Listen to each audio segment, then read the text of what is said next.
ela depois, posteriormente, para você assistir, não. E é assim que funciona o sistema do Betel. Nós temos as aulas presenciais e as aulas online, também elas acontecem dessa forma que você está vendo, e posterior também você tem como assistir, rever e ver as aulas que são ministradas no sistema online. Nós vamos orar e a gente vai andar um pouco com o livro, e quinta-feira agora, às 19 horas, aí sim presencial, também online, né, mas presencial, nós vamos dar um encerramento, né, no livro, não como um todo, né, uma análise, é mais um panorama, e eu espero que possa ajudar aí a cada um a poder aprender um pouco mais sobre o livro, né, de Apocalipse. O Mário, não sei se você consegue, se você puder, eu queria pedir ao Mário Júnior, que é lá da Igreja Dunamis, se ele pode orar aí para nós darmos início. Não sei se ele está no trabalho e tal. Se você puder, você pode, Mário? Sim, sim. Ora então, por favor. Pai, nós te agradecemos por esse dia que o Senhor preparaste. Nós te pedimos que o teu Espírito Santo, agora nesse momento, ilumine e instrua nosso pastor Richard a nos encher cada vez mais do teu conhecimento, da tua graça, e nos aprofundarmos nesse livro tão importante, que é o livro do Apocalipse, que nesse momento o terreno do nosso coração esteja apto a receber as sementes que serão lançadas, de aprendizados, ensinos, repreensões, advertências, e que possamos continuar sempre crescendo na tua graça, no teu conhecimento. Ilumina a nossa mente, o nosso coração Amém, nessa noite, Pai, e faça a tua vontade neste instante. É o que eu te peço, te agradeço, em nome de Jesus. Amém. Amém. A Flávia, tu tá por aí?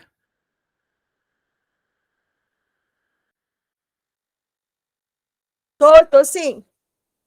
Eu vou pegar uma água ali, gente, que eu tô aqui sem um copo d'água. Enquanto isso, eu vou pedir a Flavinha para falar um pouquinho de como está o Betel, quem vai ser o professor, quais são as matérias do próximo semestre. Só enquanto eu pego um copo d'água ali, gente. Só um minuto. Ok, boa noite, povo. Então, nosso próximo módulo começa na próxima terça-feira, dia 2. Nós teremos as seguintes disciplinas: análise de Romanos, geografia bíblica, livros históricos e hermenêutica, que é a arte de interpretar a Bíblia. Né, os professores serão o pastor Wellington, né, da Igreja Batista de Vila Valqueire, se eu não me engano, o pastor Richard dando geografia, eu dando livros históricos e o pastor Vitor dando hermenêutica. Terça e quinta-feira, as aulas são presenciais, de 19 às 22 horas, lá na sala do Betel, lá no prédio da igreja, e aos sábados, de 8 a meio-dia, 10 para meio-dia, 15 para meio-dia, é online pelo Google Meet, que é a mesma plataforma que a gente está usando hoje. Tá bom? Qualquer dúvida, eu vou deixar depois aí o contato do Betel no chat aí, se alguém quiser tirar alguma dúvida, é só chamar lá, que a gente está aí para responder, tá bom, gente? Benção, benção. Valeu, Flavinha. Flavinha é nossa coordenadora pedagógica. Então, qualquer dúvida é com ela mesmo. Eu não vou saber responder. Deixa eu só dar uma indicação aqui para vocês de livros, né? Esse dos livros aqui é muito legal. A câmera está ao contrário, gente? Ou ela está à direita? Vê aí para mim, por favor. Está ao contrário, não tá?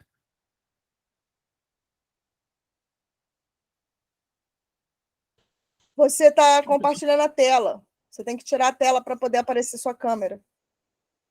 Caramba. Ah, é? Vocês não estão me vendo, não? Que legal. Não, eu tô vendo, tava vendo. Isso agora Tá. melhorou. Agora sim. Então, esse livro aqui, gente, é do Joaquim Jeremias, Teologia do Novo Testamento. Joaquim Jeremias, gente, é muito bom. Muito bom. E qualquer coisa que você tiver de Joaquim, vale muito a pena. Esse aqui é um livro de teologia do Novo. Ele fala muito de literatura apocalíptica. Muita coisa que a gente está vendo aí na literatura é de Joaquim. E vale muito a pena você ler. Existe também esse material aqui, gente. Eu estou dando dica para você dar uma olhada. Esse material também é muito bom. Acho que essa lâmpada está atrapalhando um pouco, calma aí. Não sei se ajuda, trabalha. Isso aqui é um dicionário bíblico da Vida Nova. Ele tem 2 volumes, olha o tamanho do negócio.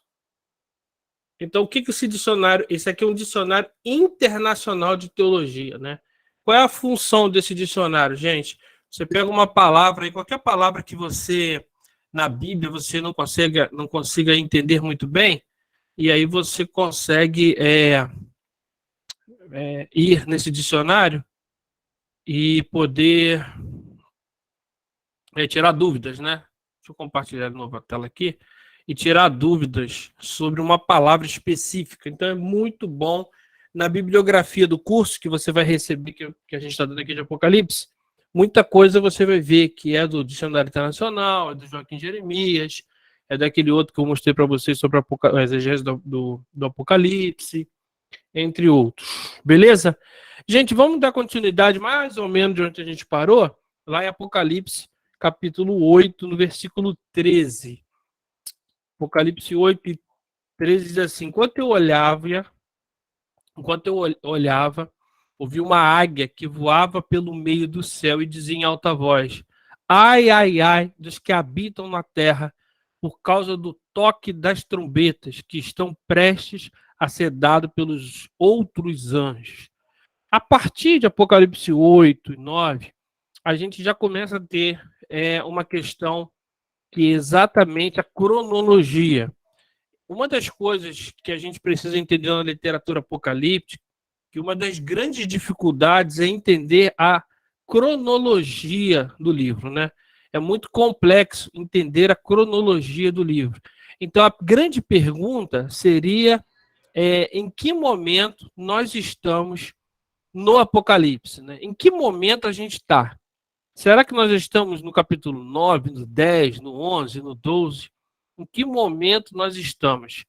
Em todos os escritos apocalípticos, gente, a águia ou o abutre, né, ela leva uma mensagem. Isso vai ver lá em Mateus 24, a gente viu. O segundo Apocalipse de Baruque, aparece a águia como um símbolo do Império Romano. Então, no Novo Testamento, esse grande pássaro aparece 2 vezes fora do Apocalipse. Nos ditos de Jesus, em Mateus 24, 28, que nós vamos ver lá, e também aqui em Apocalipse. Eu não sei se você sabe, no batismo de Jesus aparece uma pomba. E pomba não é sinal de nada na Bíblia, a não ser no batismo de Jesus, quando ela aparece o Espírito Santo. Então, estudiosos ficam ali tentando se questionar em que se inspirou um escritor para colocar pomba, porque a águia aparece em escritos não apocalípticos ou até escritos bíblicos, né, como a gente está acabando de ver aqui. Qual é o símbolo disso, né? Ela traz uma mensagem, por isso que ele diz: eu vi e ouvi uma águia voando pelo meio. Então, qual é a mensagem da águia? Ai, ai, ai. Por quê? Porque tem coisa muito complicada para chegar, tem coisa muito difícil para vir. Pensando nisso, né, pensando em que momento nós estamos do Apocalipse, a gente precisa compreender de que, para quem é milenista, aquela pessoa que entende que o milênio, né, ele não é um tempo específico, mas sim, ele aparece, o anticristo foi Hitler em algum momento, foi Mussolini em outro. Então, para ele, o tempo ele é linear. Um dia Jesus volta e acabou. Mas no nosso caso, né, ou para aqueles que não acreditam nisso, principalmente para aqueles que acreditam na grande tribulação, a gente precisa compreender que será algo global e não algo pontual. Então, como entender em que momento nós estamos no Apocalipse? A gente precisa entender o mundo que a gente está vivendo.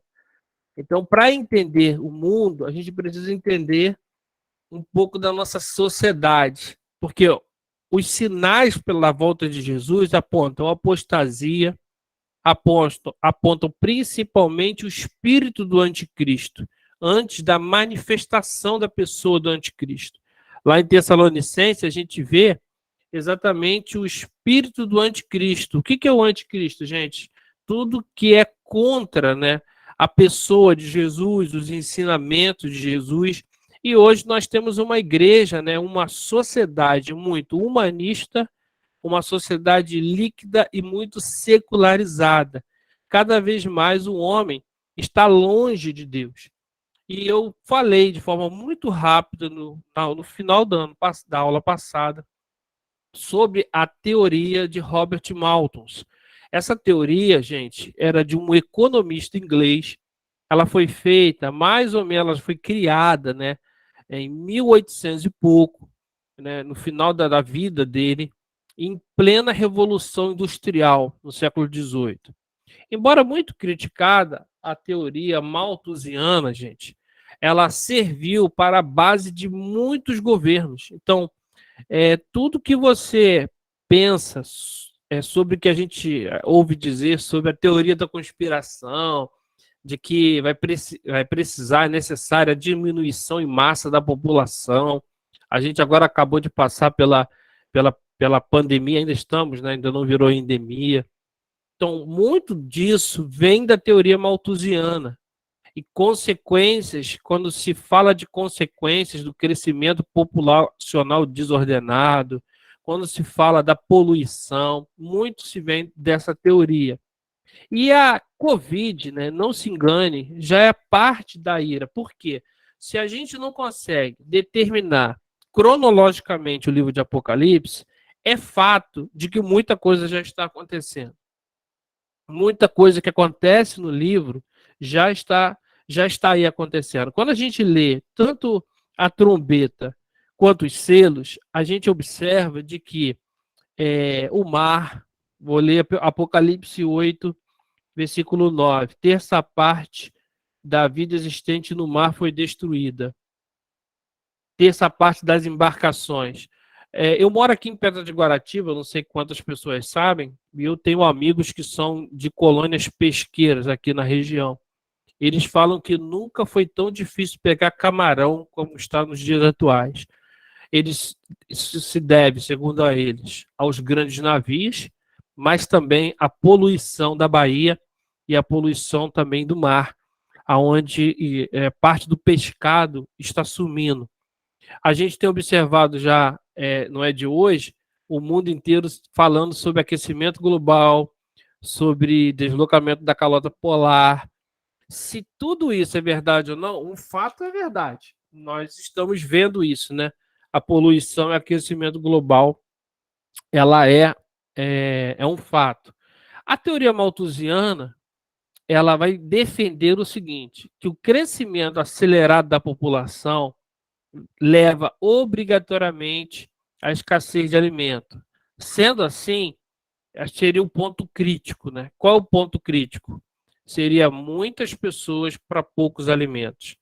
Então, quando você vê séries, filmes de Hollywood, documentários, jornalistas, reportagens falando sobre o fim do mundo, sobre falta de alimento no mundo, sobre, principalmente o que a gente mais vê hoje são filmes, né, falando sobre o fim do mundo, sobre aquele, não se engane, o mundo, de forma geral, já olha para a realidade da teoria malthusiana, onde eles defendem que em algum momento acontecerá o ponto de crise.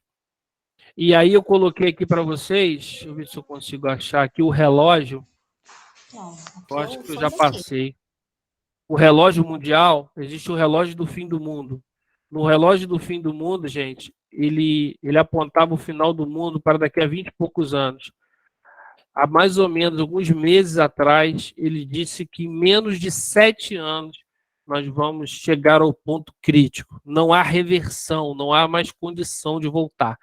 Na teoria malthusiana, que eu vou trazer aqui uma imagem dos campos de concentração, Malthus, ele afirmava que nós ainda estaríamos para ver o mal da humanidade se faltasse alimento, e principalmente a nossa sobrevivência fosse colocada em risco. E assim, nós estaríamos já entrando em Apocalipse capítulo 9. Por quê, gente? Quando a gente lê o anjo que tocou a trombeta, viu uma estrela caída do céu, foi lhe dada a chave do poço do abismo, gente. A chave, em toda a Bíblia, é um instrumento para abrir dimensões. Mateus capítulo 16, Jesus disse: edificarei a minha igreja e as portas do inferno não prevalecerão contra ela. Dar-te-ei as chaves do reino. As chaves lá é a chave do reino espiritual, para levar a igreja à batalha espiritual, a chave dos céus, para poder a pregação do evangelho, né? E as pessoas serem alcançadas por Jesus. Essa chave que você vê aqui, essa chave que abre a porta do abismo, esse simbolismo que a gente vê, ele é muito complexo, né, da gente explicar de forma muito rápida. Alguns acham, e eu penso que não é assim, que é a libertação dos anjos rebeldes, que estariam no Tártaro. Eu não sei quantos já estudaram mitologia, mas dentro da mitologia grega existe o céu, a terra, o Hades e o Tártaro. O Tártaro seria o local de prisão de seres, né, monstros ou demônios. Isso aparece em filmes e tal. E então, alguns acham que essa chave para abrir aí o fundo do poço, né, o poço do abismo, seria o Tártaro. Eu não penso assim, mas tem gente que acredita nisso. Fato é de que esse simbolismo parece que mostra, né, mostra, na verdade, de que haverá um tempo de sofrimento. E os demônios, esse poço do abismo, seriam milhões de demônios. Olha o versículo 5 de Apocalipse capítulo 9. Foi-lhe dado também, não aos que matassem, e sim que os atormentassem durante 5 meses. E o seu tormento era como o tormento de escorpião quando fere alguém. Picada de escorpião, gente, que a gente observa aqui na Bíblia, né, fala de dor e angústia.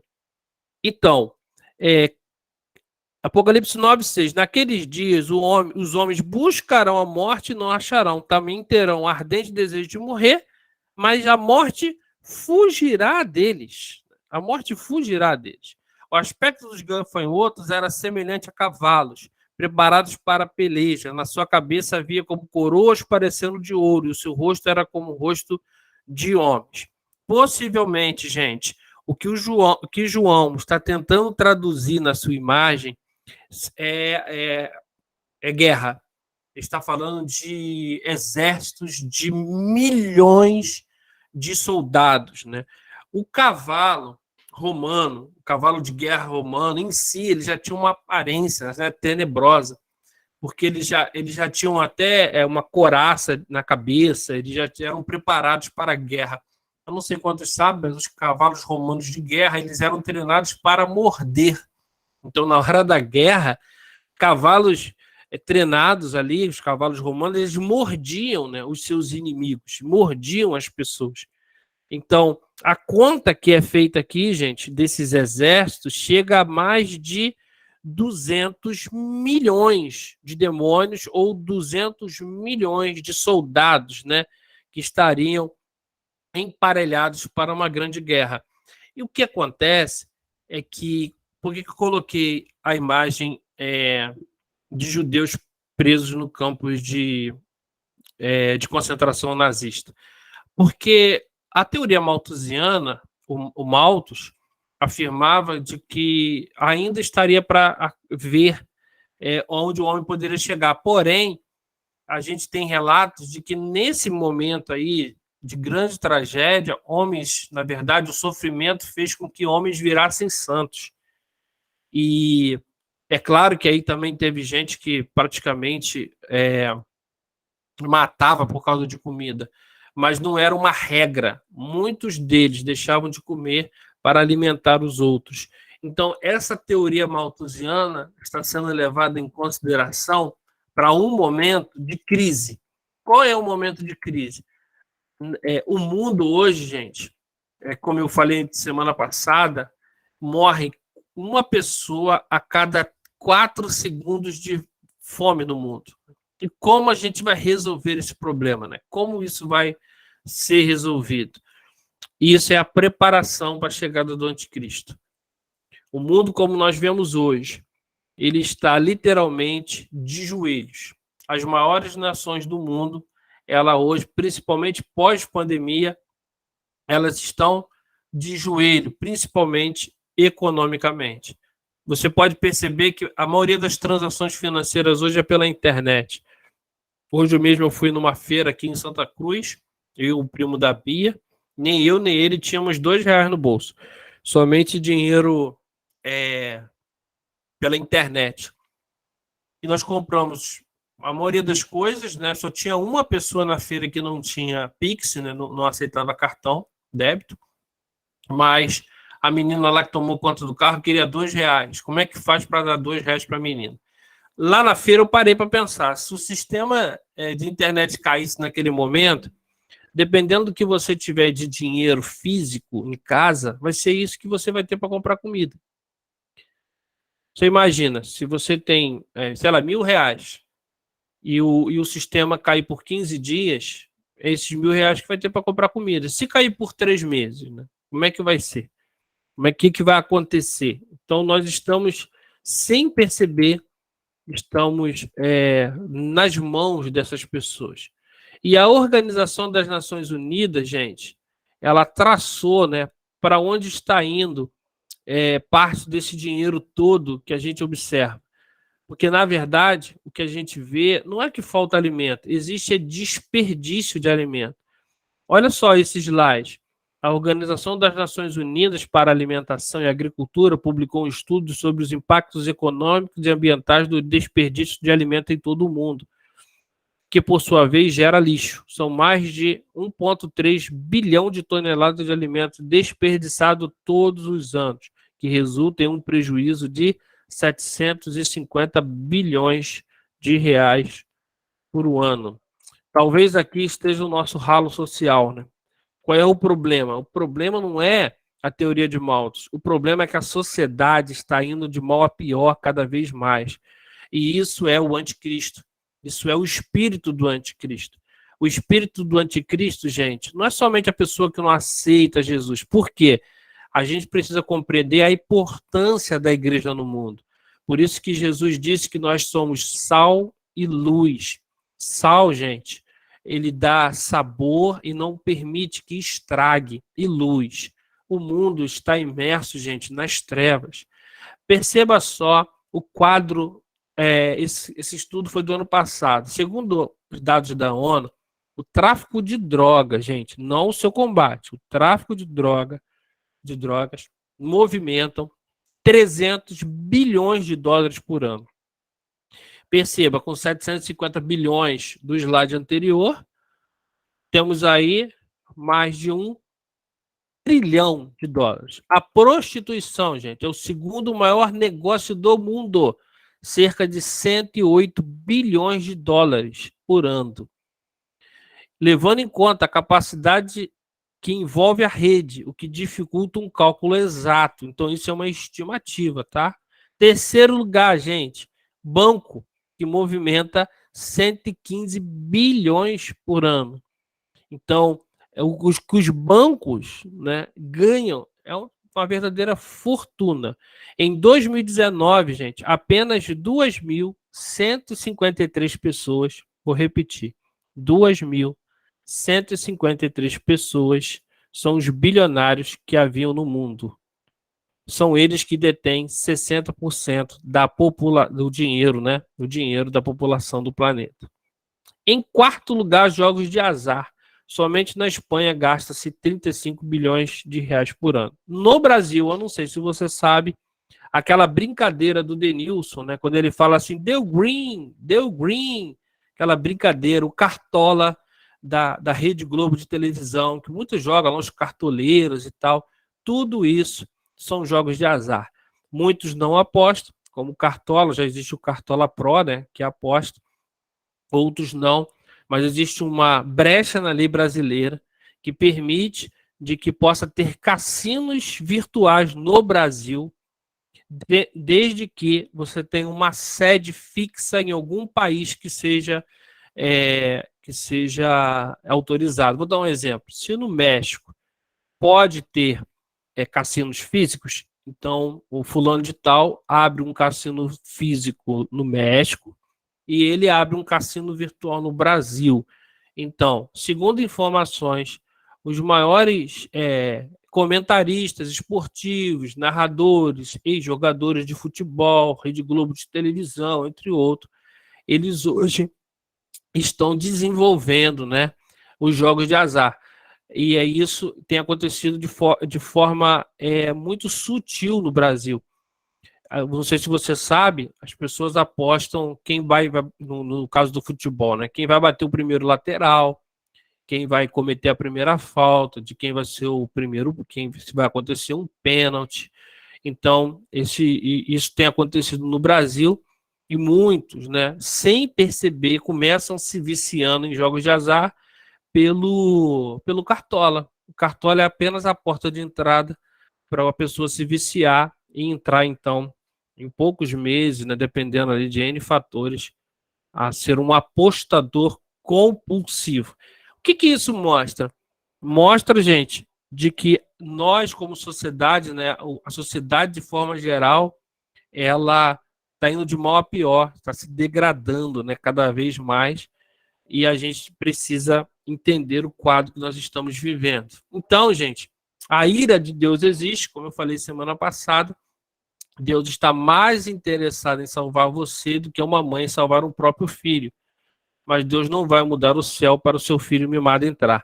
O que está acontecendo? Essa sociedade que vivemos, secularizada, humanista, ela não consegue compreender o Deus, né, da Bíblia. Qual é o Deus da Bíblia? Ele ama, por isso ele enviou seu filho, é o tempo da graça, onde você precisa aceitar Jesus para receber de graça a salvação, mas ele também não é um palhaço, né? Deus não é um comediante. Ele vai um dia fechar as portas da graça e vai chegar o tempo do julgamento. E o livro de Apocalipse, ele é uma demonstração de que ele tem controle de tudo em suas mãos, e então um dia chegará o tempo final.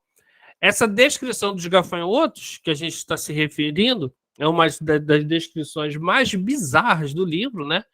Como eu falei, cavalos de guerra no mundo antigo eram animais incrivelmente assustadores, por isso João vai falar do aspecto dos gafanhotos como semelhantes a cavalos.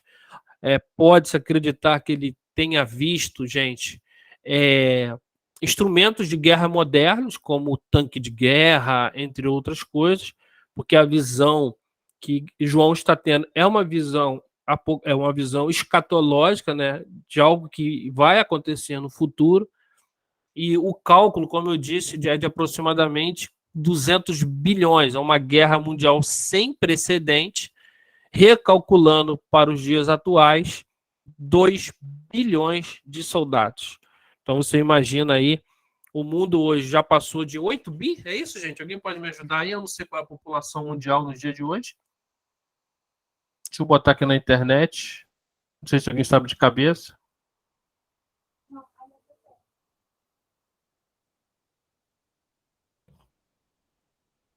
Deixa eu ver aqui. População mundial.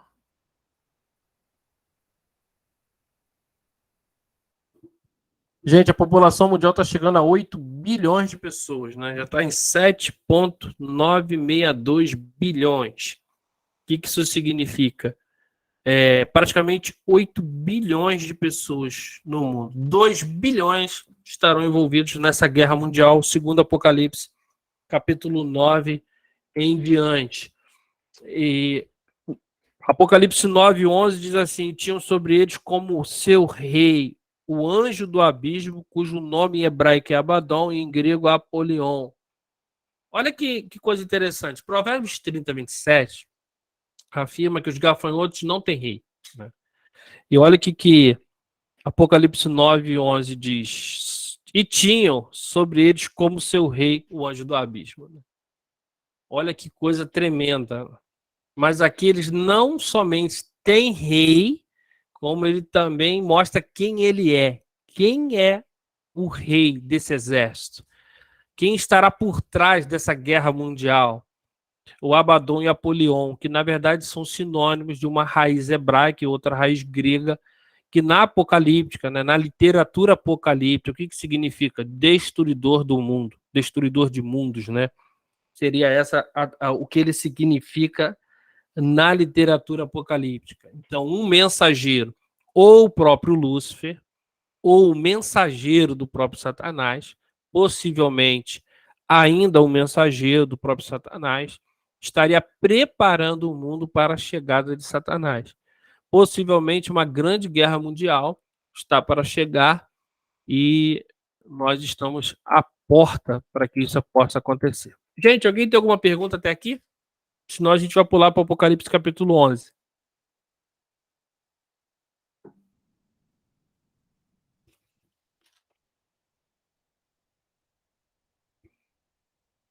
Ninguém? Então vamos lá. Apocalipse capítulo 11, gente. Interlúdio. Tá até digitado errado aí. Gente, é a segunda vez que João é solicitado a medir o tempo, né? A primeira vez foi em Apocalipse 10. A primeira fala do anúncio à igreja que ela experimentaria a vitória mediante o sofrimento. Lembra, o livro fala de consolo, então, mesmo mediante o sofrimento, a vitória final agora fala de sofrimento, mas acrescenta o tema da mão protetora de Deus sobre o seu povo. Então, sofrimento vai acontecer, né? Mas o que é importante? A mão de Deus está sobre o seu povo. Deixa eu ler Apocalipse 11, 2. Diz assim, mas deixa de fora, né, dessa medição o átrio exterior do santuário, não Messas, porque ele foi dado aos gentios. Estes, por 42 meses, calçarão os pés à cidade santa. As interpretações sobre a questão do pátio do gentio é altamente complexa. Porém, antes de eu falar das duas testemunhas, eu queria falar disso. Não sei quantos sabem, mas o templo de Salomão, e depois ele foi reconstruído, ele foi melhorado já no tempo de Jesus, ele tinha um pátio, né, que é chamado Pátio dos Gentios. E já no finalzinho, quando Jesus, entre a morte de Jesus e a sua destruição no ano 70, ele mais uma vez ele foi remodelado, e aí esse Pátio dos Gentios teve um local para as mulheres e outro para pessoas com deficiências físicas. E tinha o Pórtico de Salomão, que era uma espécie de muro, onde algumas pessoas poderiam ter ensinamentos ali. Resultado, o Pátio dos Gentios era um local de muitas divisões, as pessoas eram divididas, né? Como hoje há a divisão no Muro das Lamentações de Jerusalém. Você chega no Muro das Lamentações, tem o muro em si, onde você vê as pessoas colocando a mão no muro, mas existe uma divisão, homens de um lado, mulheres do outro lado. E o pátio do átrio exterior, ou o átrio dos gentios, também tinha essas divisões. Então, acredita-se que a questão aqui envolve, né, não meça. Por quê? Porque o livro de Apocalipse mostra que a salvação é para toda raça, tribo e nação.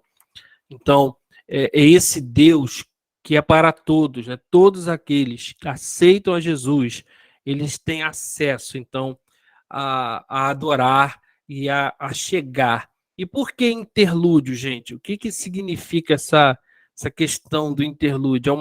É uma parada, né? É uma espécie de preâmbulo para aquilo que vai chegar. E quem está chegando? As duas testemunhas. Nós temos o ministério, morte e ressurreição das duas testemunhas.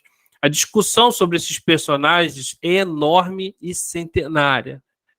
Eu penso, né, ser provável que as testemunhas sejam figuras históricas. Se a besta, lá em Apocalipse 11, 7, que está aqui, 11, 7, quando tiver então concluído o testemunho que devem dar, a besta que surge do abismo pelejará contra elas e as vencerá e as matará. Então, se a besta, e também em 13:1, que nós vamos chegar lá na aula de quinta-feira, é um indivíduo, é uma pessoa, em Apocalipse 13:1, já é a manifestação do anticristo, e não somente um símbolo do império do mal, então as duas testemunhas também são. Porque uma coisa que é uma regra da hermenêutica, Se a gente for entender que aqui são pessoas, indivíduos, Apocalipse 11 precisa ser indivíduos, Apocalipse 13 também, inclusive 2 indivíduos, um político e outro religioso. Isso é uma regra da hermenêutica. Eu não posso aqui ser um símbolo e nos outros textos ser literal. Então, as duas testemunhas não podem ser um simbolismo, sim pessoas, né? Pessoas históricas. Com base nos detalhes do ministério delas, vamos ler aí, ó, Apocalipse 11, né? Deixa eu ler em que momento. A partir do 3, darei as minhas duas testemunhas que profetizem por 1270 dias vestidas de pano de saco. São estas duas oliveiras, os dois candeeiros que se acham em pé diante do Senhor da terra. Se alguém pretende causar-lhe dano, saia fogo de sua boca e devore os seus inimigos. Assim, se alguém pretender causar-lhe dano, certamente deve morrer. Elas têm autoridade para fechar o céu, para que não chova durante os dias em que profetizarem. Tem autoridade também sobre as águas, para as convertê-las em sangue, bem como para ferir a terra com toda sorte de flagelos, tantas vezes quantos quiserem. Pensando no ministério dessas pessoas, gente, a gente logo lembra de quem? Alguém pode me ajudar aí? Quem que tinha poder para fechar os céus e quem que tinha poder para converter as águas em sangue no Velho Testamento? Você lembra aí quem pode ser? Elias e Moisés. Isso, Elias e Moisés. Gente, o pano de fundo mais provável é esse, Elias e Moisés. Assim como João Batista, no entanto, elas aparecerão no espírito e no poder de Moisés e Elias, sem serem literalmente esses personagens. Vou tentar explicar para você. Existem duas maneiras de pensar. Por quê? Elias morreu, gente? O que vocês acham? Elias morreu ou não morreu? Não, Elias não. Vocês lembram que Elias foi transladado, né? Um carro de fogo. Mas e Moisés? Moisés há controvérsia, não é verdade? Alguns acham que morreu, outros não acham. Existe um problemão em Moisés. Eu não sei quantos sabem, mas não existe nenhum achado arqueológico de Moisés. Nem um sequer. Nada. Acharam, gente, ó, vaso escrito, vaso de barro, pedaço de vaso de barro escrito Balaão. Existe o local lá de Balaão, em Israel. Existem hoje aproximadamente 40 mil sítios arqueológicos em Israel, na Jordânia, em outros lugares funcionando a pleno vapor. Nunca acharam nada de Moisés. Nunca, nada. Não acharam um vaso, não acharam nada escrito, né? E, inclusive o local onde ele foi enterrado, ninguém sabe onde que foi, se foi. Inclusive, quando a gente estuda o Pentateuco de forma mais profunda, a gente sabe, né, que o autor por trás do Pentateuco é Moisés, né, mas o final do Pentateuco não pode ser Moisés, porque Moisés não poderia narrar a sua própria morte. Né? Ficaria um negócio meio complicado. Então, há controvérsia se Moisés, de fato, morreu ou ele foi levado. Né? A Bíblia não deixa muito claro isso. E os dois reapareceram no Monte da Transfiguração. Não sei quantas pessoas lembram, mas Jesus estava no monte, chamado Monte da Transfiguração, e elas aparecem lá também. Então, existem dois jeitos de pensar. Um jeito de pensar é eles voltarem, né, de forma literal, Elias e Moisés, reaparecerem e eles morrerem, porque essas duas testemunhas elas vão morrer. Está aqui em Apocalipse capítulo 11, a partir do 7, quando tiverem concluído o testemunho que devem dar, a besta que surge do abismo pelejará contra ela e as vencerá e as matará. O seu cadáver ficará estirado na praça da grande cidade que espiritualmente se chama Sodoma e Egito, onde também o seu Senhor foi crucificado. Então, onde Jesus foi crucificado, gente? Em Israel. Então, parece que essa manifestação, essas duas testemunhas, né, ou elas podem ser literalmente Elias e Moisés, ou o que seria aparecerão no Espírito e no poder? Pessoas com esse ministério, né, fazendo esses sinais e prodígios, lembrando Moisés e Elias. Até aqui, gente. Alguma pergunta, alguma dúvida? Alguém quer acrescentar aí? Fique à vontade, você também pode acrescentar.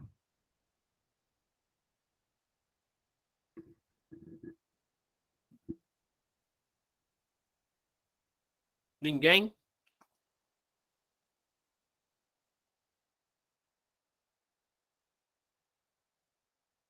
Então vou pular por 11. E aí no 11, capítulo 11 diz assim: mas depois de 3 dias e meio, o Espírito da vida, de vida, vindo da parte de Deus, neles penetrou, eles se ergueram sobre os pés, e aqueles que viram sobreveio grande medo, e 2 testemunhas ouviram grande voz vinda do céu, dizendo: subi para aqui, e subiram ao céu numa nuvem, os seus inimigos as contemplaram. Naquela hora houve grande terremoto, ruiu a 10ª parte da cidade, morreram nesse terremoto 7.000 pessoas. Então, nesse momento do Apocalipse, esse espírito de vida que você está vendo aí, as testemunhas, né, que foram ressuscitadas e arrebatadas, tem esse simbolismo, né? Todos que morrem em Cristo Jesus, testemunhando, também serão levadas, né, de volta para o Pai. Isso fica muito claro em toda a Bíblia. E no meio da grande tribulação, isso é uma demonstração de que testemunhar vai ser complicado. Essas testemunhas, gente, se encontrarão num mundo semelhante ao de Elias. Lembra o mundo de Elias? Era hostil à adoração ao Deus único, né? A profetisa Jezabel tinha infestado Israel com as suas mentiras, e Elias ele foi perseguido por Jezabel. Então era um mundo hostil à adoração, é o mundo que está se tornando nos dias atuais. A cristofobia é uma realidade no mundo todo e também está se tornando cada vez mais uma realidade aqui no Brasil. Terremoto, gente. Aí a gente entra na simbologia do Apocalipse. Quando você vê terremoto, gente, é ira divina. Resultado de clamor. Sol, lua escurecidos, furor contra os rebeldes. Então a simbologia do Apocalipse vai mostrar para a gente, na literatura apocalíptica, de que apareceu terremoto, apareceu, ou é resultado do clamor, ou resultado da ira. Sol, lua escurecendo, a ira de Deus contra os rebeldes. Lá em Romanos, né, eu tenho uma análise de Romanos, eu não vou abrir aqui, mas eu vou ler com você Romanos, capítulo 1. Grava esse texto, é muito importante gravar esse texto. Romanos 1:18 diz: a ira de Deus se revela do céu contra toda a impiedade e perversão dos homens que detêm a verdade pela injustiça. Porquanto que Deus se pode conhecer a manifesto entre eles, porque Deus se manifestou. Vou pular para o 21. Porquanto, tendo conhecido Deus, não glorificaram como a Deus, nem lhes deram graças, antes se tornaram nulos em seus próprios raciocínios, obscurecendo-se o coração, colocando-se por sábios, tornaram-se loucos, mudaram a glória de Deus incorruptível em semelhança de imagem de homem corruptível, bem como de aves, quadrúpedes e répteis. Por isso Deus entregou tais homens à sua imundícia, pela concupiscência de seu próprio coração, para desonrar o seu próprio corpo entre si. Mudaram a verdade de Deus em mentira, adorando e servindo a criatura em lugar do Criador, o qual é bendito eternamente. Amém. Até aqui, gente, está falando de religiosidade. Mudar a glória de Deus incorruptível, a semelhança de imagem, gente, corruptível, está falando de religiosidade. Imagem, escultura ou qualquer forma que tome o lugar de Deus. Olha aqui que diz 26. Deus entregou a paixões infames, mulheres contra mulheres, homens por homens, está falando da homossexualidade ou a depravação sexual. Por que eu li isso tudo? Romanos se encaixa em Apocalipse. Romanos 1,8 diz: a ira de Deus se revela no céu contra toda impiedade. Ira de Deus, gente, a ira de Deus está pairando sobre a humanidade. A qualquer momento ela vai irromper. É como se nós não percebemos a importância do tempo da graça. A gente não consegue mensurar, não consegue, inclusive, às vezes, passar isso para as pessoas. O tempo da graça, como ele é incrível, como ele é sensacional. Por quê? O texto está dizendo, a ira de Deus se revela do céu. A ira de Deus está para romper, está para invadir. Então, vamos tentar imaginar. Você já viu, quem tem filho aqui talvez entenda melhor. O pai, gente, é um negócio fantástico.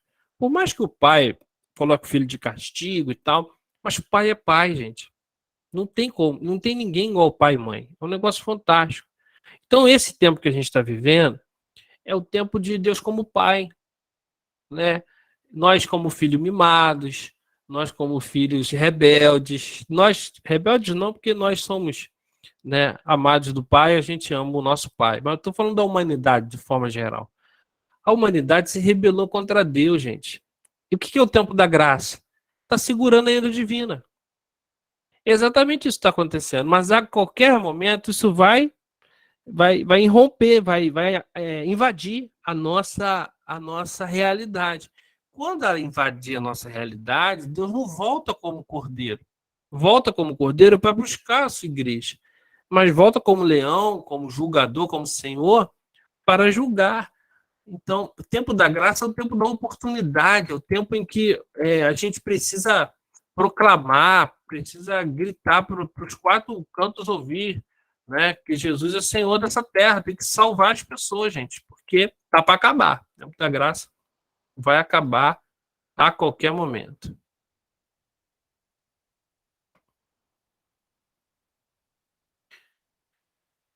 Gente, eu vou aproveitar a profecia maia para tentar passar até chegar ao final da nossa aula de hoje, para deixar no ponto para Apocalipse capítulo 13. Por quê? Apocalipse capítulo 13 já é a manifestação do anticristo, né?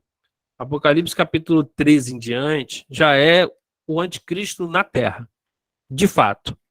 Aí a gente já entra já num momento em que a gente só vai conseguir perceber o que vai acontecer com ele, né, aqui na Terra. Mas, para isso, eu vou usar a profecia maia para mostrar para vocês por quê. O que são os maias, né? É um povo que habitou na América Central e eles afirmaram que o mundo acabaria no ano 21 de 12 de 2012. O mundo já deveria ter acabado e eles acreditavam, né, acreditam, para quem acredita nas profecias maias, melhor dizendo, que não é o nosso caso, de que o mundo vai passar por grandes mudanças, né? Essas profecias misturam ficção, ciência e religião, é uma mistura de astronomia, astrologia e religião. Mas olha só que coisa interessante. Elas têm 7 profecias. Vamos lá. Primeira profecia. Alinhamento do Sol com o centro da Via Láctea. O mundo acabará em 21 de 12 de 2012. Isso já passou, né? Você sabe que isso não aconteceu, é claro, senão nós não estaríamos aqui. Esse fenômeno de fato vai acontecer. Já aconteceu várias vezes, 173 mil vezes, mas nada de anormal aconteceu. O que diz a Bíblia, gente? Dia e hora da volta de Jesus? Ninguém sabe. A gente está estudando Apocalipse, é claro que nós precisamos estar atentos ao mundo que a gente vive, porém, qual é o dia e hora? Ninguém sabe. O que a gente precisa ter em mente? Precisa estar preparadíssimo, né, para a volta de Jesus. Vou ler aqui. Terceira e quarta profecia, aquecimento global, derretimento do gelo nos polos, tal. A Bíblia descreve o declínio do planeta com mais precisão. Apocalipse 16:9. Com efeito, os homens se queimarão com intenso calor e blasfemarão o nome de Deus. Quando a gente lê Apocalipse bem antes do capítulo 16, a gente já leu das trombetas, já falou dos selos, a gente já viu que existe já, nós já passamos por isso, não os homens queimados, né? Mas a gente já vê as águas estão, elas estão, como é que eu queria dizer, gente? As contaminadas, as águas do mar estão contaminadas, as águas doces estão contaminadas, a atmosfera está contaminada, a poluição já é uma realidade, o efeito estufa é uma realidade. Inclusive, hoje, a gente sabe do câncer de pele, por causa da camada de ozônio. Então, isso já é uma realidade, a gente já está passando por isso. O medo se acabará para dar lugar a uma nova realidade. Exatamente como os testemunhos de Jeová, as profecias maias voltam a afirmar de que esse mundo não vai acabar e eles vão ser resolvidos, né? Não é assim que vai acontecer. A Bíblia afirma que os males terrenos só serão extintos com a segunda vinda de Jesus. Porque aí sim, lá em Apocalipse capítulo 21, gente, a gente sabe que nós vamos entrar numa outra terra, né? Novos céus e nova terra, inédito, algo novo. Esse mundo aqui ele vai acabar, não tem jeito. Um cometa colocará em perigo a humanidade. A Bíblia afirma que o mundo acabará de forma dramática, não com a Terra se chocando com um cometa, e sim o Filho do Homem vindo das nuvens com poder e glória, porque assim como o relâmpago sai do Oriente, se mostra no Ocidente, assim há de ser a vida do Filho do Homem. Por que eu estou colocando isso? A gente tem a profecia maia que coloca, gente, a questão de um cometa que vai colidir. Eu não sei quantos viram, tem um filme na Netflix que é Não Olhe para Cima, né? Que é exatamente um cometa que está chegando no planeta e é uma sátira, é um filme em forma de sátira. Não sei aqui quantos viram, até engraçado, mas mostra como as pessoas estão no mundo assim, sem saber o que está acontecendo, né? Mas, sem falar em cometa, eu queria falar de alienígena. O que mais a gente vê hoje em filmes, gente, é alienígena. Alienígena em filmes, documentários, séries de televisão, tudo tem alienígena. Então não se engane, na volta de Jesus, todo olho vai ver isso, toda língua vai ver, mas eles vão afirmar que é um alienígena, né? Para aqueles que ficarem um alienígena. Sétima profecia, mudança no sistema. A luz emitida no centro da galáxia provoca transformações internas, novas realidades e capacidade de superar através do pensamento. A Bíblia diz que nos últimos dias haveria sinais no Sol, Lua e nas estrelas. No entanto, os astros não têm poder de transformar quem quer que seja. Então, não há essa realidade de mudança, né, nas pessoas. Isso não existe. Pelo contrário, a Bíblia diz que o Filho dos Homens vos libertar, verdadeiramente sereis livres. Quantos aqui tiveram curiosidade de olhar a inversão do campo magnético, gente? Alguém, por acaso, teve curiosidade de olhar a inversão do campo magnético? Não?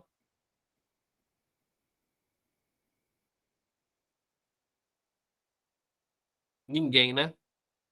Então, eu vou falar um pouquinho na quinta-feira sobre a teoria da inversão do campo magnético, para você observar um pouquinho do que está acontecendo no mundo hoje. Não sei se você sabe, a Europa bateu o recorde de calor na última semana. Na história da humanidade, nunca teve tão quente na Europa, principalmente na Inglaterra, Portugal, entre outros países. E muitos acreditam que tem a ver com a inversão do campo magnético, que é muito parecido com o livro de Apocalipse. Os efeitos da inversão têm muito a ver com o livro de Apocalipse. Significado das trombetas, né? A gente não leu, mas conversou sobre as trombetas, os demônios, né, que estão para sair do abismo, essa guerra mundial. O que significa isso, gente? Mensagens de advertência. O que Apocalipse quer? Advertir a igreja, né? Chamar a igreja para a reunião do povo de Deus, uma convocação para a guerra, um ato solene. O que isso significa? A igreja precisa acordar para a realidade do mundo em que ela vive. a seriedade da mensagem, né? A seriedade nossa, né? Com a nossa família, entes queridos, com o mundo de forma geral. É isso que o livro de Apocalipse quer trazer. Enquanto muitos, né, estão aí literalmente desligados, né? Existe um jargão meio neopentecostal que fala, tá ligado, tá ligado. Então, nesse sentido, é o que Apocalipse quer trazer. Existe uma guerra real acontecendo nesse momento, uma guerra espiritual. Nós estamos em guerra e muitas vezes esse mundo humanista tem trazido um evangelho água com açúcar, um evangelho que não fala de sofrimento, um evangelho que não fala de cruz, um evangelho que não fala de um Deus, né, que permite seus filhos passarem pelas dificuldades, não porque ele é mau, mas porque ele quer treinar. Então não se treina soldado, gente, vendo filme na Netflix, vendo documentário, ou vendo filme sobre guerra, não. Se treina soldado com bomba, com treinamento, botando uma barraca, soltando gás lacrimogêneo em cima, para poder, quando chegar na hora da batalha, a pessoa está ligada, saber como agir, como fazer. Então, nós, como igreja, estudar Apocalipse mostra isso. Olha, estamos em guerra, o diabo não está de brincadeira, e isso é uma realidade que a gente precisa estar bem conectado. Os selos têm como significado maior as características da nossa época e o desenvolvimento do evangelho no mundo até o final dos tempos. Qual é a leitura que precisamos fazer, gente? Qual é o tempo que nós estamos vivendo? Eu não sei quantos lembram, mas tem uma passagem de Jesus que Jesus fala assim: sabeis discernir se vai chover ou se vai fazer sol, sabeis discernir o tempo. Jesus chega a quase brincar com isso, né? Mas não sabe discernir o dia dos fins? Quem lembra dessa passagem?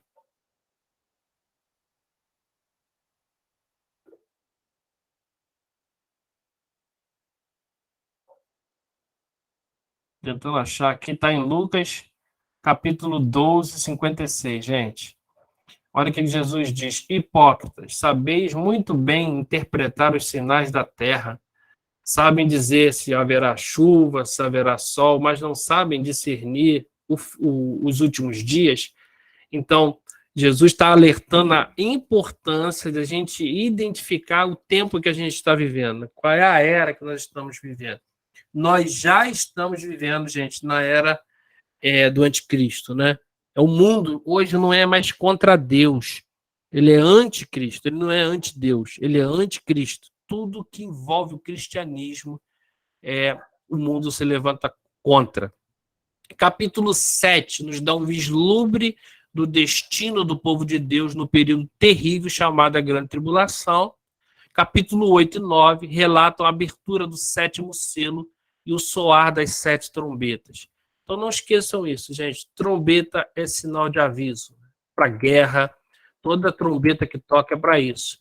Outra coisa, quando Jesus voltar, nós não vamos vê-lo. Primeiro nós vamos ouvir.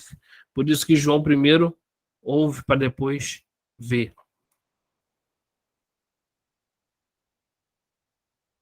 Vou terminar com a mulher e o dragão, lá no capítulo 12. Deixa eu voltar lá em Apocalipse. Eu não sei quantos sabem, na antiguidade o dragão não jorrava fogo, né? Ele jorrava água. Então, no tempo que a gente está aqui, para você entender Apocalipse, não dá para poder interpretar com os olhos do século XXI, os olhos ocidentais, né? Você precisa interpretar de forma... porque tem um abismo chamado abismo temporal. Na interpretação bíblica... Oi? É nesse capítulo aí que a Igreja Católica afirma que essa mulher é Maria? Exatamente. Exatamente. Vou dar uma lidinha rápida no capítulo, só alguns versículos, gente. Diz assim: viu-se grande sinal no céu, a saber, uma mulher vestida de sol, com a lua debaixo dos pés e uma coroa 12 estrelas na cabeça, que achava-se grávida. Grita com as dores de parto, sofrendo tormentos para dar à luz. Viu-se também um outro sinal no céu, e eis um dragão, grande e vermelho, com 7 cabeças, 10 chifres, e nas cabeças 7 diademas. A sua cauda arrastava a terça parte das estrelas do céu, as quais lançou na terra. E o dragão se deteve em frente da mulher que estava para dar à luz, a fim de devorar o filho quando nascesse. Nasceu depois um filho varão, que há de reger todas as nações com cetro de ferro, e o seu filho foi arrebatado para Deus até seu trono. A mulher, porém, fugiu para o deserto, onde lhe havia Deus preparado lugar para nele as sustentassem durante 1270 dias.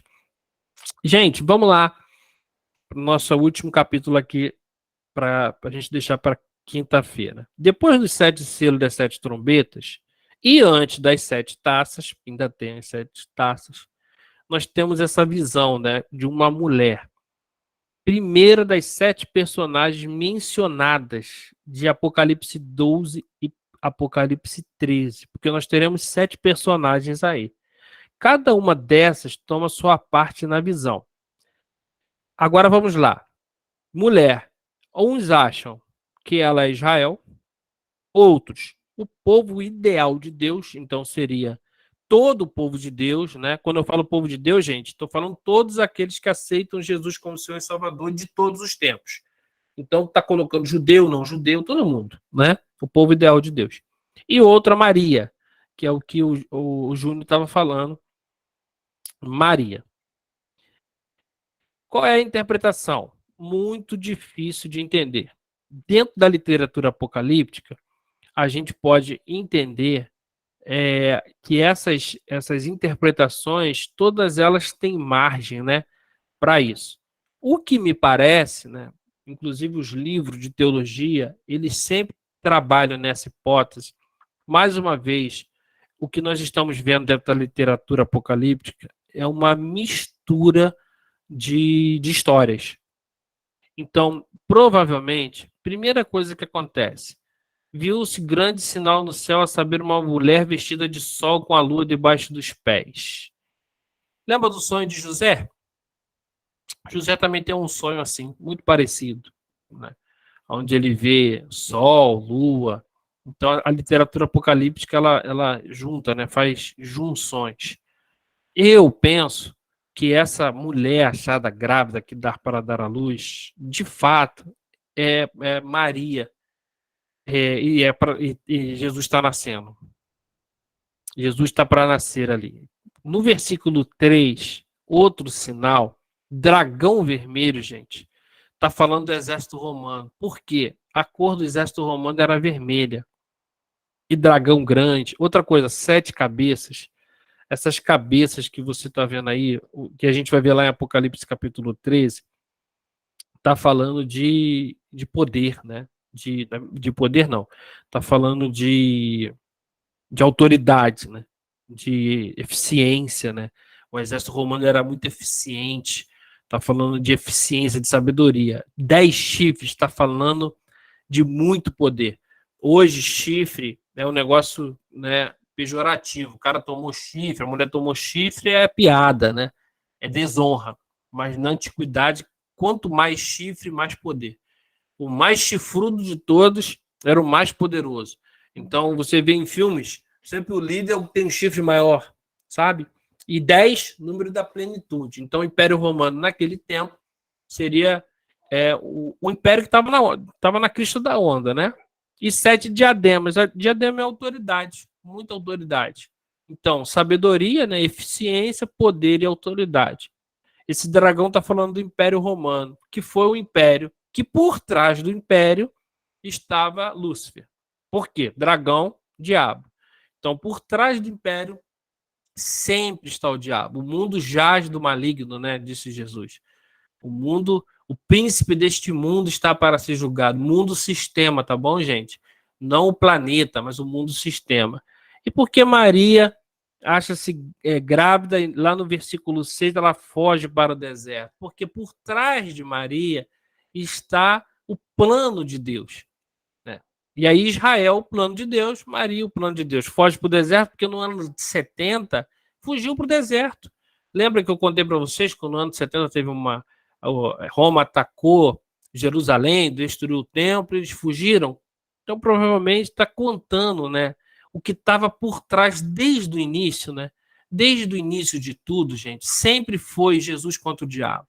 Desde o início de tudo, os impérios, todo esse mundo que a gente vê, e daqui a pouco a gente vai ver sobre a Babilônia, né? Quando o texto fala assim, a Babilônia caiu, e a terra toda fica triste, poxa, a Babilônia caiu, Babilônia é sistema, o mundo caiu, porque esse mundo é do diabo. E no versículo 4, ó, a sua cauda, a cauda do dragão, é claro, arrastava a terça parte das estrelas dos céus, as quais lançou sobre a terra, e o dragão se deteve em frente da mulher que estava para dar à luz a fim de devorar o filho, né?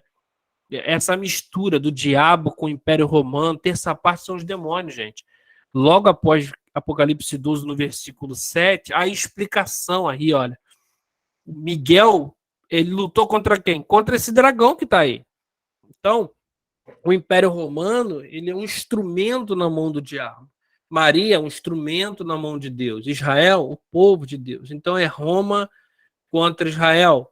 É o diabo contra Deus. É Maria está para dar à luz a Jesus e o diabo está por trás. Então, o que o livro quer dizer? O livro de Apocalipse é a vitória do bem contra o mal. O que é o nome Apocalipse? Né? Desvendar, tirar o véu, mostrar a realidade. Qual é a realidade? Gente, o mundo que a gente vive é controlado pelo diabo. Né? Tudo é controlado pelo diabo. Isso não sei o que estou falando, é a Bíblia. No mundo sistema, ele é assim. Só que no final, Deus já venceu o sistema. A vitória já está nas mãos de Deus. Apocalipse só está desvendando, mostrando para a gente. Por pior que seja o final, ele está do controle. E todos vão ganhar a vida eterna. O diabo, o dragão, já foram vencidos. Foram vencidos no céu e já foram vencidos na terra pela vitória de Jesus. Mas o texto está dizendo assim, no versículo 5 de Apocalipse 12, nasceu-lhe, pois, um filho varão, Jesus, que há de reger todas as nações. E o seu filho foi arrebatado, né? Jesus foi levado, e está falando aqui de reger o cetro, né? Deus tem o poder sobre tudo nas mãos. Então, essa mistura da literatura apocalíptica, dentro de Apocalipse, né, que está falando da escatologia, agora, está apenas abrindo mais uma vez o véu, mostrando assim, olhem, vejam, né? Não é de agora que as igrejas do Apocalipse estão enfrentando dificuldades. Não é agora que as igrejas do Brasil, do mundo, no século XXI, estão enfrentando dificuldades. Sempre foi assim no nascimento de Jesus, foi assim antes. Por isso que Apocalipse 12, 7, ele vai dizer, houve peleja no céu. Então, o que ele está dizendo? Já teve luta no céu, já teve no nascimento de Jesus. Então, o livro, ele é um livro de consolo. Guerra sempre existiu, mas o diabo sempre perdeu. A guerra existe agora, mas ele vai perder novamente. Louvado seja o nome do Senhor. É isso que o livro está tentando mostrar para nós. E, inclusive, no Apocalipse 12, 7, tem essa explicação. Olha, e o dragão e os seus anjos lutaram, todavia não prevaleceram. Nem mais um se achou no céu. Todos foram expulsos, né? Foi expulso o dragão, estou lendo Apocalipse 12, 9. E a antiga serpente, que se chama Diabo e Satanás, o sedutor de todo mundo, sim, foi atirado na terra, ele e seus anjos. Então, basicamente, Apocalipse, tirar o véu, não apenas do futuro, tirar o véu dessa realidade que nos cerca, de um mundo caído, onde o diabo ele usa esse sistema mundo.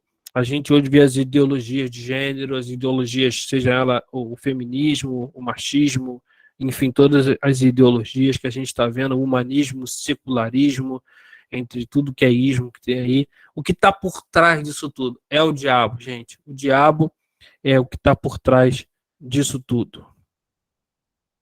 Vou ler a partir do 13. Quando, pois, o dragão se viu atirado na terra, perseguiu a mulher que dera à luz. Essa mulher, representando Maria, em alguns momentos representando Israel, e foram dadas à mulher as duas asas na grande águia, para que voasse até o deserto, ao seu lugar. Você lembra que Maria, ela foi ter o filho em outro lugar, né?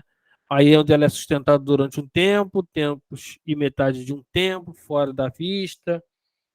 O diabo, né, vai atrás da mulher e da sua descendência. Então a serpente arrojou da sua boca atrás da mulher, água como um rio, tá vendo?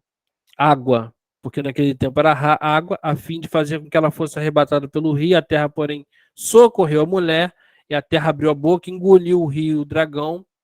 Irou-se o dragão contra a mulher e foi-lhe pelejar contra o restante da sua descendência. Quem é a descendência da mulher que o diabo ele luta até hoje? Somos nós, gente. E os que guardam os mandamentos de Deus e têm o testemunho de Jesus. E pôs-se em pé sobre a areia do mar. Qual é o simbolismo, né? Que a gente precisa entender aqui. Hoje nós somos descendentes dessa mulher. Descendentes de Israel. Se a gente entende Israel, se a gente entende Maria, descendentes, né, de Jesus, somos a irmão de Jesus, né? Jesus é o primogênito. Então, do mesmo jeito que teve luta no início nos céus, teve luta para o nascimento de Jesus, sempre teve luta, e hoje, nos dias de hoje, também o diabo está contra nós. Existe uma oposição demoníaca contra a igreja do Senhor, contra a família, contra os servos de Cristo. Mas como que termina, né? Deus tem o poder sobre tudo isso. O livro de Apocalipse mostra que Deus, Jesus, tem o poder de destruir tudo isso. Como está o mundo hoje? Como eu falei, o relógio do final dos tempos não para de andar. A gente tem hoje os eventos atuais estão alinhados, né? Nunca imaginei que aconteceria de forma tão rápida esse desejo de alinhar tudo para a volta de Jesus. E existe essa pré-manifestação do anticristo, onde a gente tem uma forma de controle, né? Cada vez mais nós estamos sendo monitorados, controlados, de todas as formas. Eu coloquei aí, gente, a Covid, coloquei a máscara, mas não é só isso. A gente tem a questão financeira, a questão do celular, que grava tudo que a gente fala, localização em tempo real. Cada vez mais a gente está envolvido nisso. Por quê? A marca da besta que aparece em Apocalipse capítulo 13, né, que aparecerá na mão, eu não sei se é o chip, se não é, mas vamos aqui terminar nossa aula pensando, né, com essa pergunta. Imagina só, porque a marca da besta está em Apocalipse capítulo 13, né, que seria na testa ou na mão, né? Esse que está escrito. Deixa eu fazer uma pergunta para vocês. Vou ler Apocalipse 13, 17. 16. Todos os pequenos e os grandes, os ricos, os pobres, os livres e os escravos, faz com que lhe se dê uma marca sobre a mão direita ou sobre a fronte, para que ninguém possa comprar ou vender, senão aquele que tem a marca, o nome da besta ou o número do seu nome. Vamos só pensar um negócio. Hoje, o celular, a gente praticamente não vive mais sem celular. Não é verdade? Hoje o celular, gente, é um negócio de doido. Tudo está no celular, né? Tudo está no celular. Conta, rede social, está tudo no celular. A gente faz exame de sangue, já chega já no celular, o negócio está cada vez maior. Mas eu vou terminar aqui só com uma reflexão. Vamos pensar se a gente não tiver acesso, tá? A gente não tem acesso a dinheiro nem ao médico se não tiver esse chip. Pensa comigo. Você não pode ser atendido no Upador hoje. O Upador é um hospital melhor que tem aqui onde eu moro, em Santa Cruz, no Cesarão. Upador. Você não pode ser atendido lá se você não tiver a marca aí, se não tiver o chip. Vamos supor que o chip seja a marca. Você não pode sacar, você não pode ter emprego. Porque eles vão exigir que para você bater o ponto, você tem que ter o chip. Como é que vai fazer?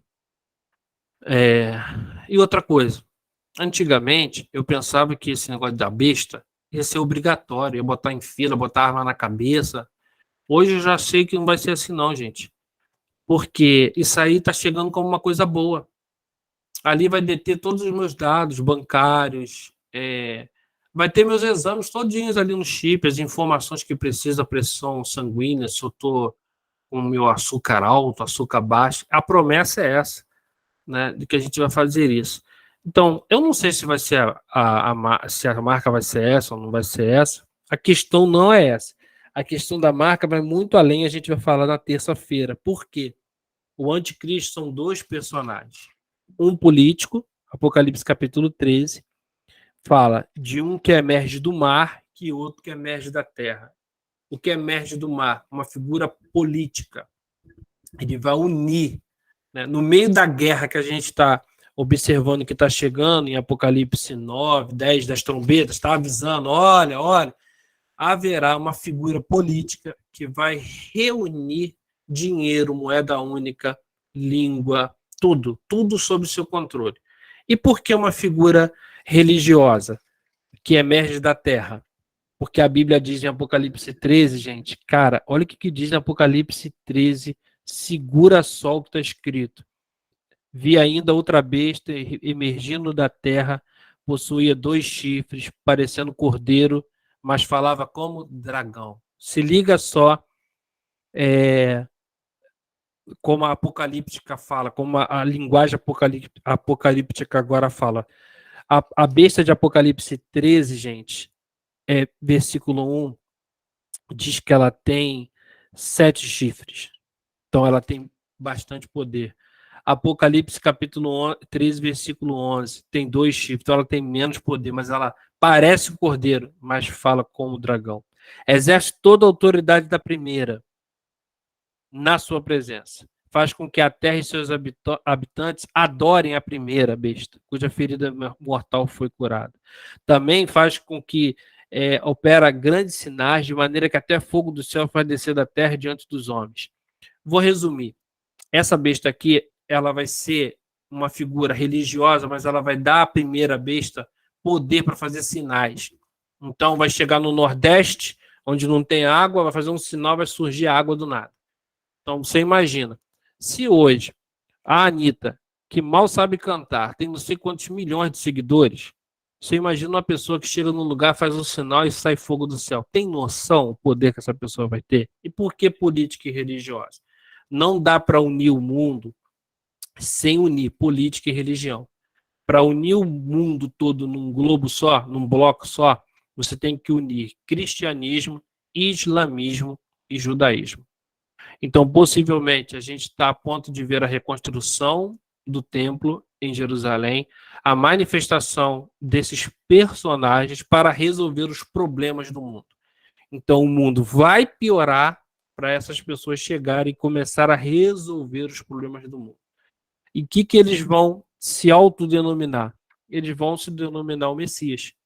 Então, para o judeu, ele vai ser Jesus, o Messias.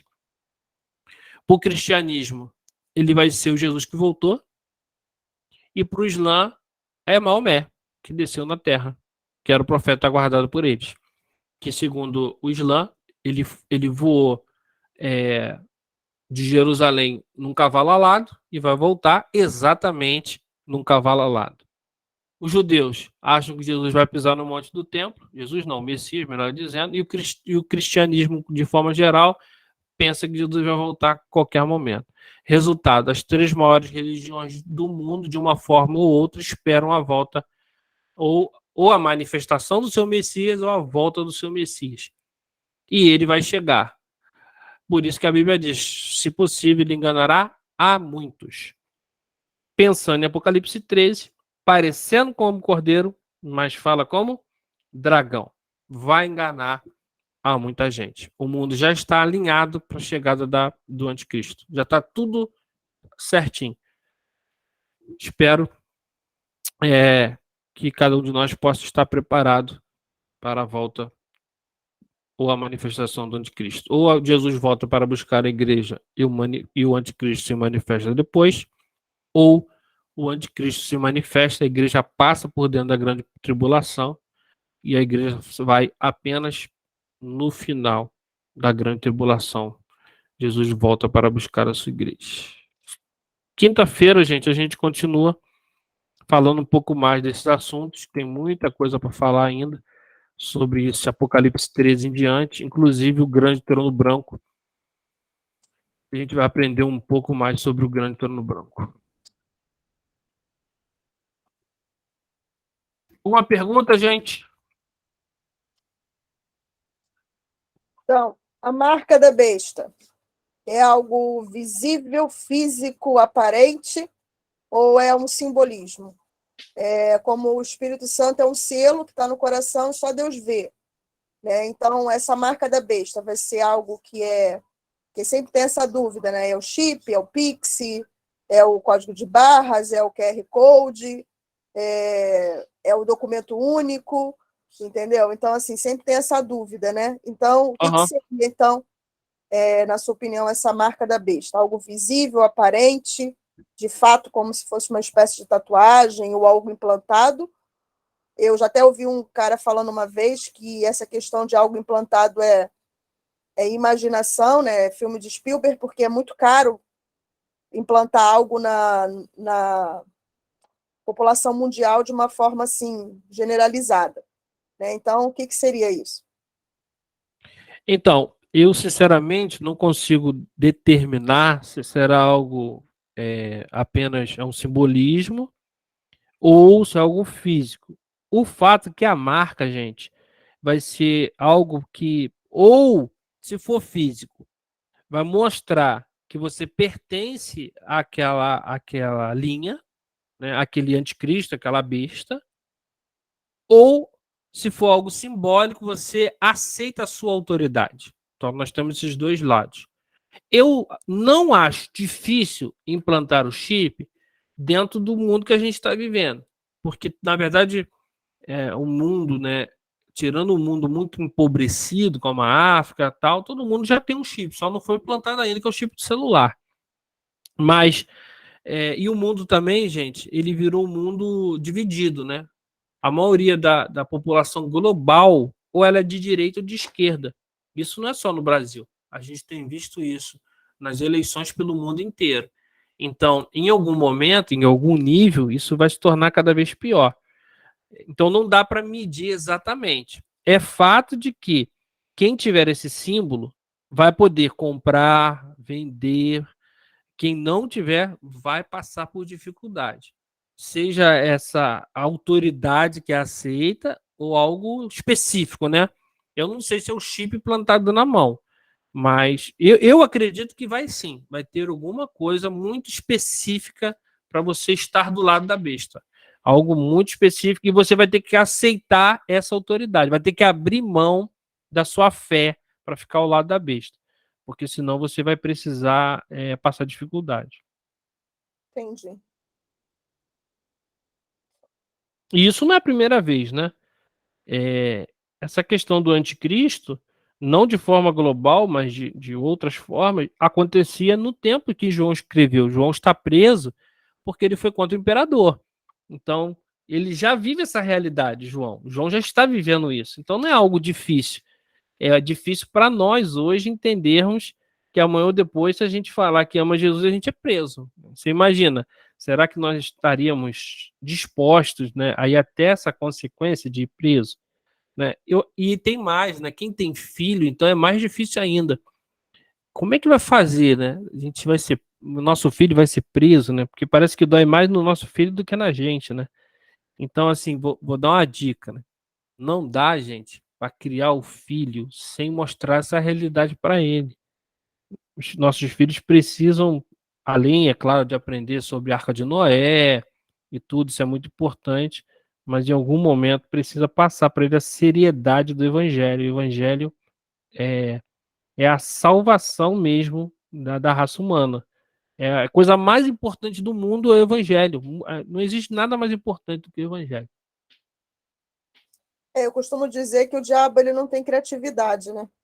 E alguém já me disse que talvez ele não precise de tanta criatividade, porque na época do nazismo, do Holocausto, havia a Estrela de Davi, marcando os judeus. Há pouco tempo nós vimos a perseguição ali no continente africano, no Baixo Oriente ali, e aí vem os nazarenos, né? O símbolo dos nazarenos. Então você vai ver que ele vai repetindo, né, a dose. E engraçado porque o texto vai mostrando que ele vai ter poder para fazer sinais, né?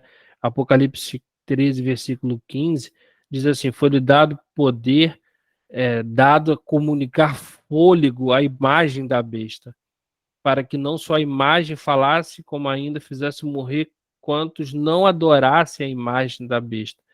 Antigamente achava-se que era uma estátua, né? A estátua da imagem falar. Hoje, com o advento da televisão e da internet, muitos acreditam que Apocalipse capítulo 13, versículo 15, foi lhe dado poder para a imagem falar, está falando de falar através da rede social, através da tecnologia, né? Nós temos quase 8 bilhões de pessoas no mundo, mas vai ter a Copa do Mundo agora, parece que 3 bilhões de pessoas assistem, né, a abertura da Copa. Você imagina um homem falando para 3 bilhões de pessoas. Se Hitler, sem microfone praticamente, quase acabou com o mundo, você imagina hoje uma pessoa que será a maior possessão demoníaca de todos os tempos, falando com a internet, né, com o que a gente tem hoje. Então, ó, o anticristo, como está no slide aí, ó, ele é a personificação do diabo, persuasivo, demagogo e talvez homossexual.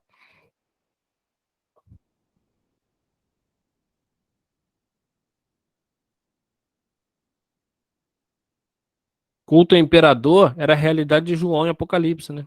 Tinha que cultuar o imperador. Só que aquilo ali não era o mundo inteiro, né, ainda. Você imagina agora como seria isso. Uma loucura. Mais alguém, gente?